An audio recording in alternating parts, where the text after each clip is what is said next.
এরকম কিছু যেন আমরা সামনে না শুনি, এই উপলক্ষে আমাদের নেতা কিছু কথা বলবেন। ওনার নাম বাংলায় কেউ যদি কোনো কিছু করেন তাহলে সামনে কি ব্যবস্থা না হবে সেটা নেতা বলবেন। এছাড়া আমরা বিগত 17 বছর অনেক অন্যায়, অনেক জুলুমের শিকার হয়েছি, অনেক প্রতিবন্ধকতার শিকার হয়েছি। তবুও আমরা হিসেব করি আমাদের এলাকার লোক, আমাদের এলাকার বাপ ভাই। আমরা কারো কাছে কখনো প্রতিশোধ নেওয়ার ইচ্ছা আমাদের ছিল না, এখনো নাই।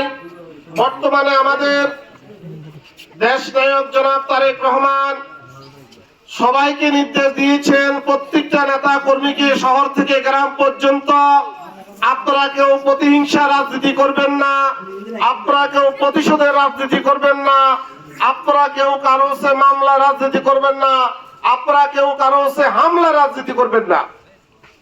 তাই আজকে আমাদের যে বিভিন্ন দল থেকে, যেমন মনে করেন আওয়ামী লীগ করতো, চরমনাই করতো, বা অনেকে মনে মনে জামাত শিবির করতো, এখন দেখতেছে সারা বাংলাদেশে বিএনপির একটা গণজোয়ার উঠেছে।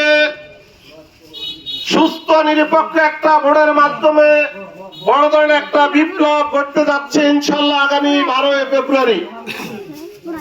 এই 12 ফেব্রুয়ারি নির্বাচন আমরা ভোট দেওয়ার জন্য অধিক আগ্রহীভাবে বসে আছি।